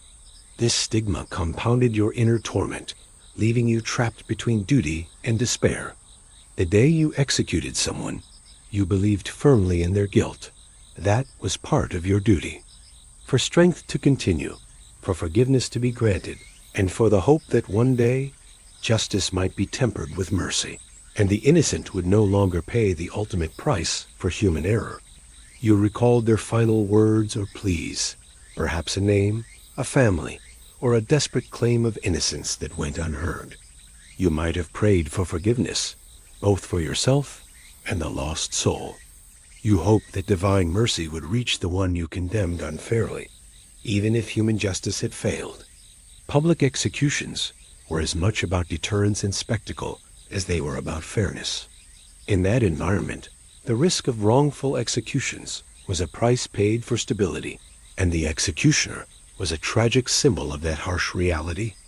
The innocent death was a crack in the system, a silent fault line beneath the surface of society's veneer.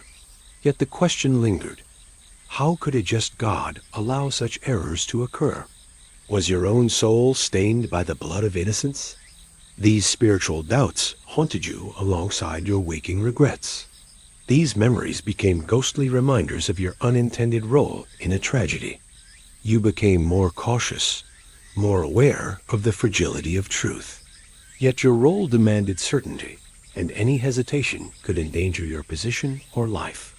You learned to mask your doubts, to continue performing your duties with stoic resolve, while carrying a secret burden that no one else could see. They invaded your thoughts at night, in quiet moments, and during the busiest days when you tried to push them away. You wielded the axe, tightened the noose, or prepared the fire with conviction, knowing that the court had spoken, that justice had been served. The crowd, too, often demanded swift retribution, and any hesitation could bring doubt on your own standing or worse. You might have kept your feelings locked inside, fearing ridicule or condemnation. After all, the public needed to believe that justice was infallible, that the law was absolute, and that those who died deserved their fate. To admit error was to weaken the fragile social order and invite dangerous questions about the very nature of punishment. But beneath the official verdict, you had no way to truly know the full story, no insight into hidden truths, false accusations, or the whispered lies that condemned some to death. When news came later, through rumors, confessions, or the rare acquittal after execution, that an innocent person had died by your hand, the weight of that knowledge was unbearable. The executioner's role was often isolated, so this revelation tore away any remaining peace. Emotionally, the guilt could be overwhelming. You remembered the face of the condemned, once full of fear or defiance, now forever silent. Socially, the knowledge of having executed an innocent person could isolate you further. In your heart, you wrestled with the meaning of justice and your role in it. Religious beliefs offered some solace, but they also deepened the struggle. In some cases, the death of an innocent sparked a subtle but profound change in your outlook. The broader community often demanded swift justice to maintain order. You might have heard stories of pardons and last-minute reprieves too late, or seen a condemned prisoner's fate sealed by false testimony or forced confessions. In your solitude, you contemplated what justice might truly mean. Was it punishment or protection? Was it balance or revenge? Yet, despite the torment, you carried on. Society needed you, feared you, and depended on the order you enforced. The burden you bore was heavy, a mixture of duty, remorse, and isolation. In the quiet moments between executions, you might have found yourself whispering a silent prayer, not just for the condemned, but for yourself. You had always known that your role was one of solitude, suspicion, and silence. To many, you were a shadow on the edge of society, a figure both necessary and feared, whose hands dealt death, yet whose presence was shunned. You walked a lonely path, carrying out sentences while the crowd watched, eyes filled with a mix of dread, curiosity, and a strange sort of fascination. But one day, the balance shifted, and you became more than the man with the axe or the rope. You became the hunted. It often started with a whisper, maybe a murmur in the tavern, a scowl from a passing neighbor, or a sudden hush when you entered a public space. The crowd's mood could be a fickle thing, fragile as the thin thread that held your reputation together. You could see how quickly the mood could turn violent.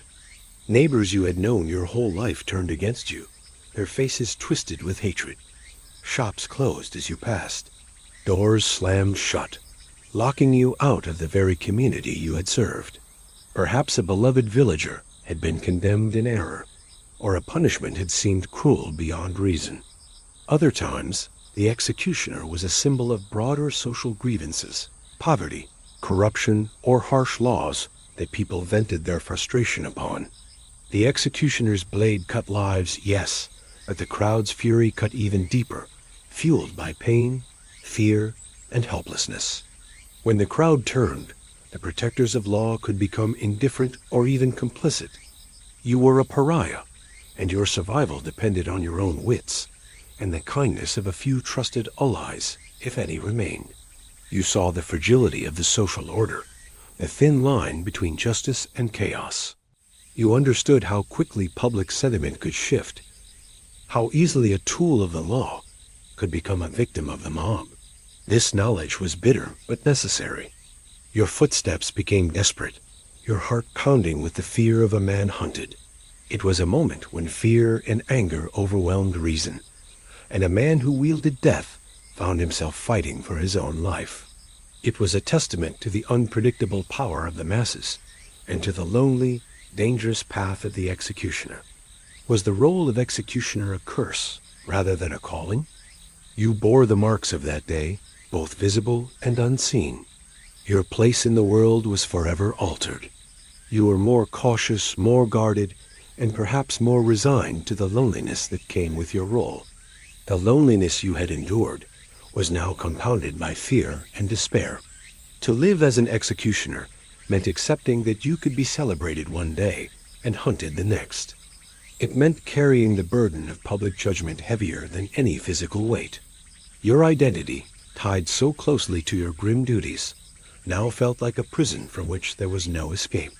The crowd was a living, breathing force, capable of elevating you to a feared figure or dragging you down into hatred and violence.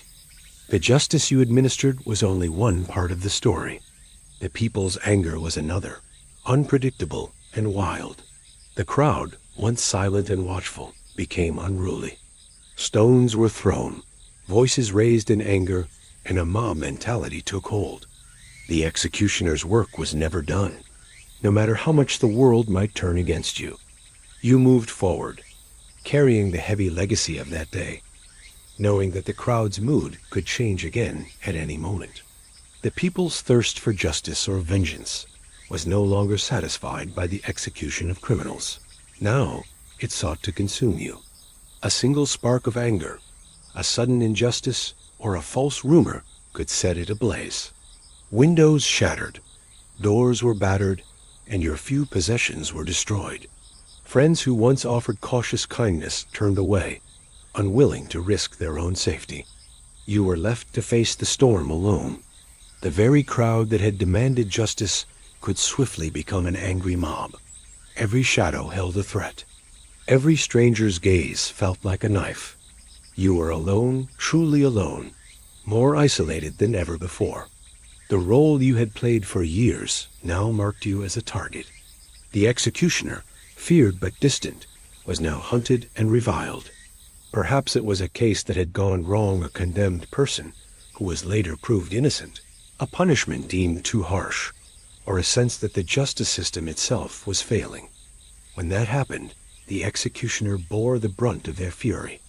You became the embodiment of their pain, their anger, their desire for revenge. And when that fire ignited, you were the flame's target.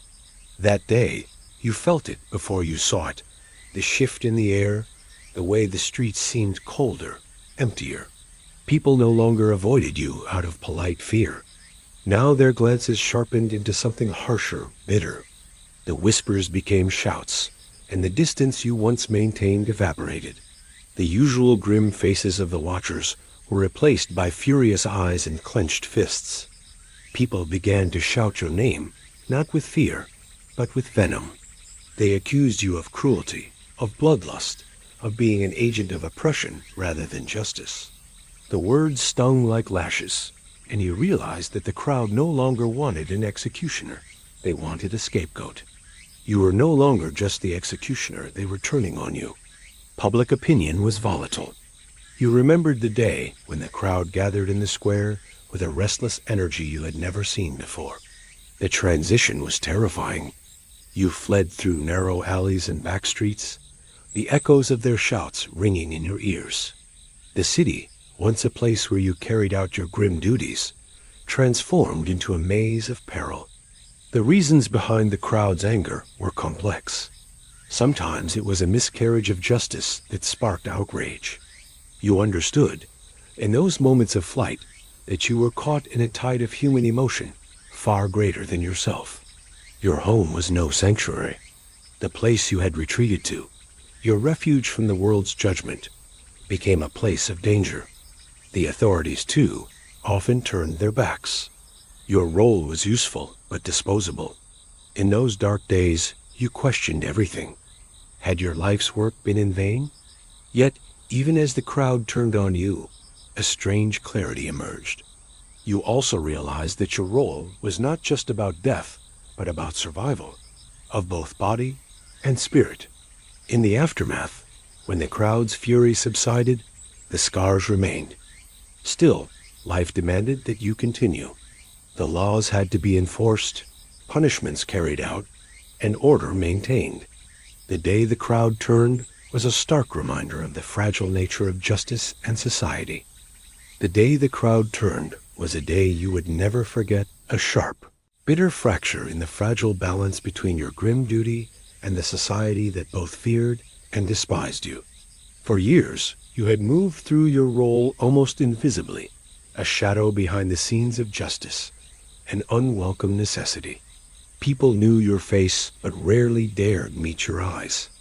Whispers followed you in the streets, but they were mostly hushed, half hidden beneath the busy noise of village life. You were the executioner, the bringer of endings, but also a figure shrouded in distance, scorn, and superstition. Tales of innocence lost, and the unspoken question many dared not voice. Could the law truly be trusted? Old friends avoided your gaze. Neighbors crossed to the other side of the street. The children who used to watch from windows now hid behind curtains, their eyes wide with fear. Even those who had paid you in silence, who had understood the necessity of your role, seemed to turn their backs. These doubts had been growing like a shadow beneath the surface of your community. And on that day, they burst forth like wildfire. Stones were thrown. Insults screamed from behind fences.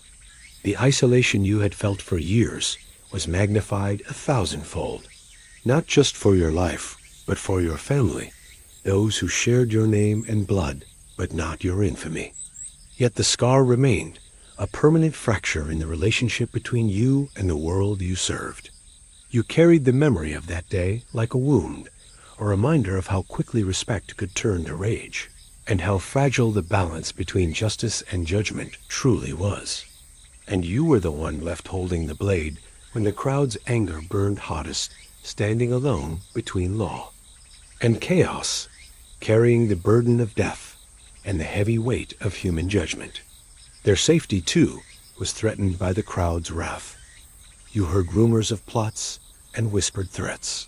You were a necessary part of the social order, yet reviled for it. The executioner's life was a lonely one, shadowed by fear, isolation, and the knowledge that public favor could turn with terrifying speed. That day when the crowd turned was a turning point, not just for you, but for the entire community. An unspoken warning about the power of collective, will the dangers of unchecked anger and the human cost of justice carried out with steel and silence. The executioner, once a figure set apart by necessity, had become a scapegoat for the community's darkest fears and frustrations. The quiet loneliness of your calling was replaced by a harsh and open hostility. The very justice system you had served was no shield against the crowd's fury. Magistrates, clergy, and nobles who had once tolerated your presence now hesitated or turned away. The law, so cold and impartial in its design, felt powerless in the face of raw, collective anger. You were no longer the executioner doing the village's dirty work. You were the enemy.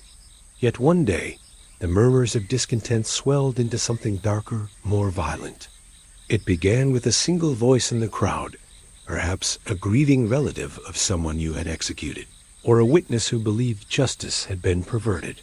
Words, once cautious and respectful of the law, turned into bitter curses and harsh condemnation. Or was this the inevitable consequence of a society struggling to balance order and mercy, justice and fear? You moved cautiously, eyes alert to every shadow and whisper. The public squares you once crossed without thought were now battlegrounds of suspicion and resentment. At times, you considered fleeing, abandoning the role and the life that had isolated you for so long. But the knowledge that someone had to perform your duty held you in place. You grappled with the question of your own humanity. Had you become a monster in their eyes? Or were you simply the last link in a chain of painful necessity? Murderer, they spat. Butcher. The names stung more than any blade. You could feel the cold weight of their judgment, heavier and more suffocating than any noose or axe you had ever wielded.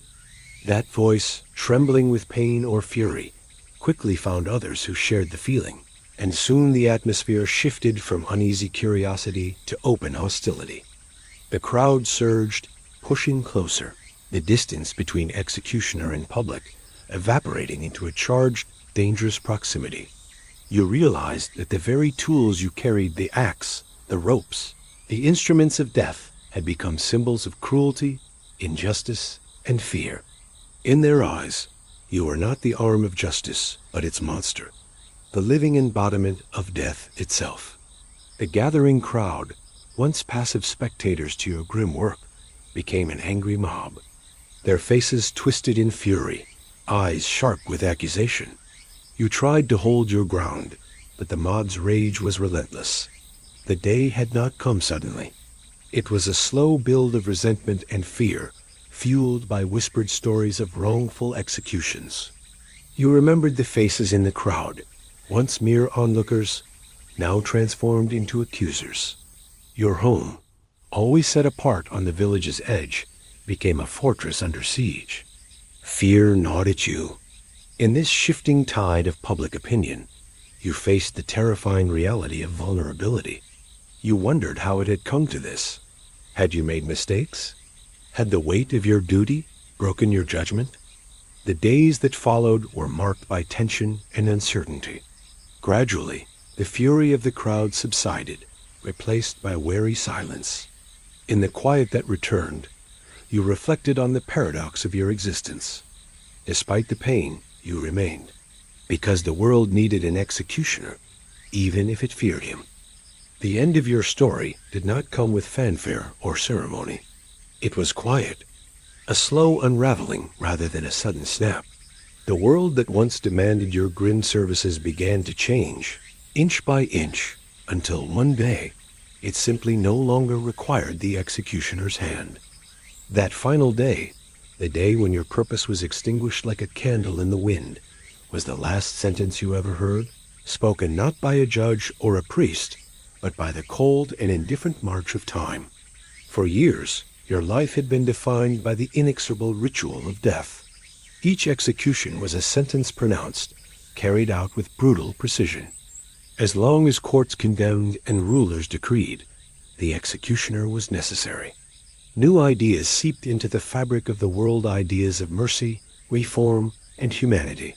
Some met the same fate they had dealt out accused by shifting politics, replaced by new regimes eager to erase old sins.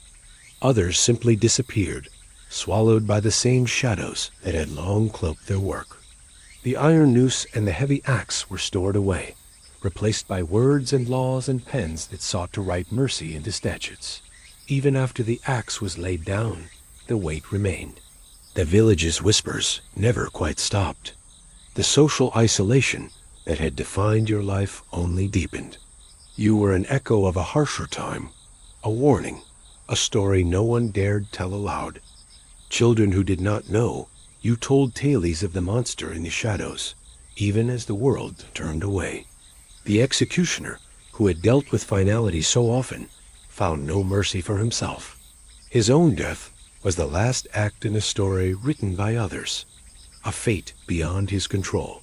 The executioner was a keeper of a terrible balance between order and chaos, law and anarchy, mercy and vengeance. Without you, the line between justice and lawlessness could blur dangerously. Perhaps you withdrew to a small, forgotten corner of the world, where no one knew your name or what you had done. You were both a symbol of justice and a scapegoat for society's fears and failures. It was a reckoning with a life spent on the edge of society as conscience, a reminder of the price paid for justice, and the human cost of carrying out its harshest demands. The very justice you served abandoned you in the end. The faces of those you had sent to death haunted your dreams, the condemned with their last prayers, their desperate pleas for mercy, their trembling hope and final despair. The faces blurred and mingled, a mournful gallery painted with the brush of regret. There, you might have lived out your days in silence, haunted by memories that no friend could soothe, no prayer could cleanse. Some died of old age, their hands trembling not from the noose, but from time's slow decay.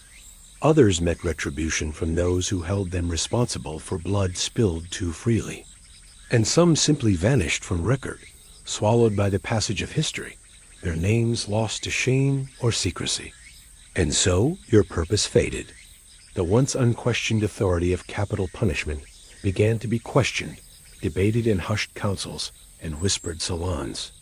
The courts grew wary of errors, of innocent blood spilled by mistake. The public's appetite for spectacle dimmed as justice sought new faces, new methods. His grim work kept order, or so it was believed. But no power, no law, no ancient custom can resist the slow erosion of change forever. You bore the weight of society's darkest judgment, the living embodiment of punishment. You were the shadow behind the gallows, the final act in a tragic play no one wished to watch, but everyone feared to ignore. You existed in the liminal space between law and life, between mercy and retribution. For decades, you had lived in the shadows, carrying a burden none else could bear. To be the executioner was to be apart, feared and despised, yet necessary. It was a life of loneliness, punctuated only by the sharp, final act of death.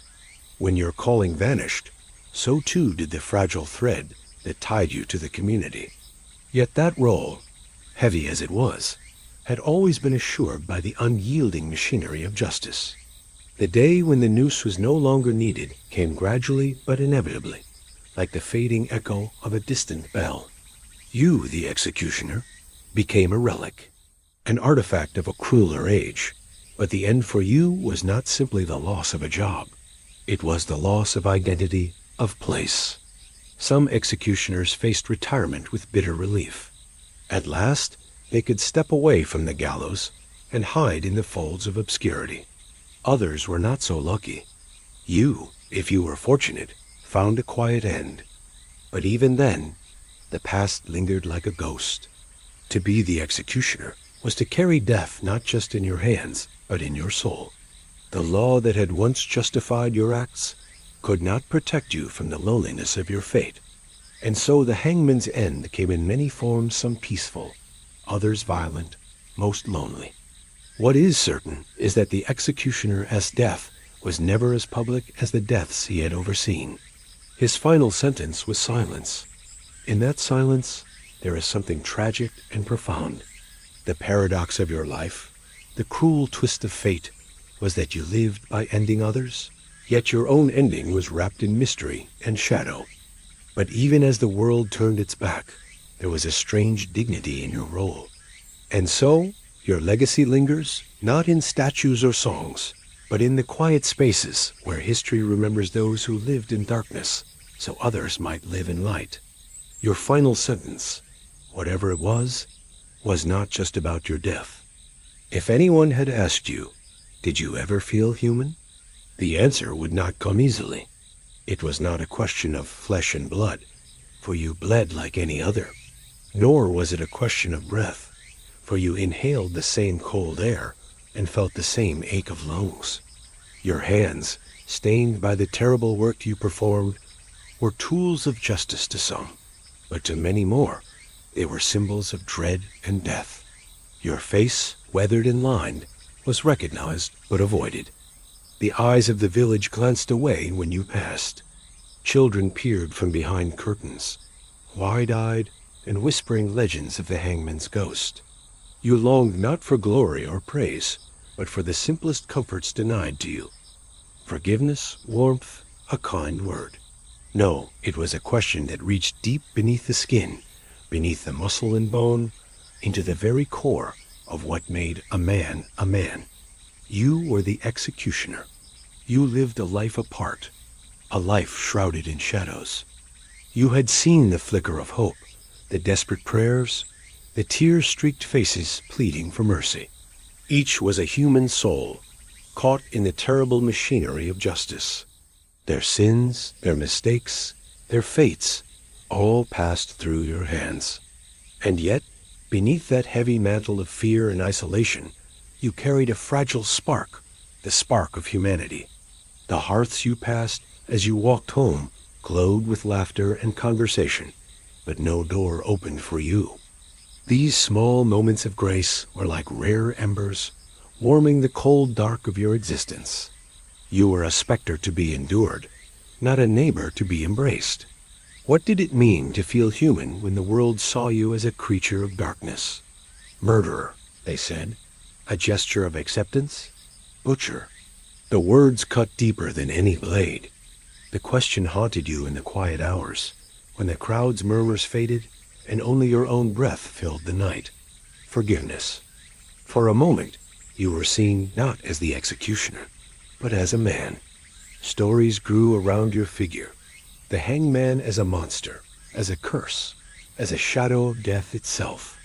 The knowledge that you were not alone in your pain, that somewhere beyond the scaffold, beyond the noose, there might be understanding. And so they needed the instrument of justice, even if they despised the hand that wielded it. The touch of a kind hand, the comfort of a gentle voice. You bore the weight of death not with cruelty, but with sorrow. These simple things, so easily taken for granted by others, were treasures to you. You were the subject of their whispered tales, of their nightmares, not from the law, which had ordained your work, but from the world you served, the faces that turned away, the families shattered by your hand, the whispers that branded you forever. You heard their final words, their prayers, their pleas. You saw the flicker of life fading in their eyes. You felt their terror and their pain. Each death was a wound that cut deeper than flesh. Did you deserve it? Were you, beneath the grim role, still a man worthy of forgiveness? To forgive the hands that had wrought death, the eyes that had watched final moments, the soul that bore the burden. Did they forgive you? Did they ever understand the weight you bore? The torment beneath the axe's cold gleam? You were the necessary instrument of that justice, but not its author. You carried out sentences passed down by courts and kings, by law and tradition. You may have sat by the fire, watching the flames dance, feeling the fragile warmth on your skin, and wondered what it meant to be human. If fate had not marked you for this lonely calling, we've explored the weight he carried, his longing for forgiveness, warmth, and connection in a world that often shunned him. It's a powerful reminder that behind every role in history lies a person with hopes, fears, and the need for compassion. Until next time, take care and remember, every story has many layers, and every person, no matter their role, is human. See you in the next video. If you had known the warmth of companionship, the lightness of laughter, the simple joy of belonging, don't you forget to hit the like button and ring the notification bell so you never miss a new video. I'd love to hear your thoughts. Drop a comment below and share what stood out to you or what you'd like to see next. You had stood many times before the scaffold, watching the condemned meet their end. How often did you wonder if you carried guilt as well? If the sentence was just, if mercy was denied too harshly? You lived with those questions every day. The executioner's role was not one of blind cruelty, but of harsh necessity. And yet, necessity does not erase doubt. The crowd had dispersed, and you remained by the gallows, hands trembling. A woman approached quietly a widow whose husband had been condemned. She did not curse you. Instead, she placed a hand on your shoulder and whispered, "You carry a heavy burden." Loneliness was your constant companion. You lived on the outskirts, where the village's warmth never quite reached. In the cold silence of your chamber, you would often reach for memories of kindness, a nod from the magistrate who recognized your burden, a quiet word from the priest who prayed for your soul. But they were few. The children, those innocent mirrors of a world you were barred from, looked on with fear and fascination. And in the village, the whispers never ceased. Did you ever dare to hope for a kind word? In your rare moments of solitude, you questioned your own humanity. Perhaps it was this longing, the yearning for acceptance, that kept you going. You remembered a moment long ago, after an execution. Those words lingered like a balm. Yet, such moments were fragile and fleeting. The law, cold and unyielding, demanded your service. The community feared the consequences of disorder. You bore the loneliness that came with the role, the isolation from friends and family, the heavy cloak of suspicion and fear. You craved warmth, not only of fire, but of human connection. Did you ever feel human? Yes, because you loved and feared, hoped and despaired. Your nights were restless. You lay awake, haunted by the faces of those who passed through your hands. How could you not feel human? Sometimes you wondered what might have been if you had chosen another path. But such thoughts were shadows, ghosts of a life denied. You lived in a world where mercy was rare and justice was swift. Yet, carrying out your duty did not make you immune to sorrow. In your heart, you longed for forgiveness, not only from others but from yourself. Did you ever find peace? Perhaps in your last days, when the noose was no longer needed, when the axe hung silent, you found moments of quiet reflection. To live, to love, to be forgiven. You may have found small kindnesses in the smile of a child, in the touch of a stranger's hand, in the whisper of a prayer. You were human, fragile, burdened, longing. And in that humanity lies the truest story of the executioner. Not just the hand of justice, but the man beneath. Thanks for joining me on this deep journey into the life of the executioner. A man burdened by a lonely, misunderstood role, yet still profoundly human beneath it all. If you found this exploration moving or thought-provoking, please consider subscribing for more immersive dives into history's hidden stories. Thanks again for watching and supporting the channel.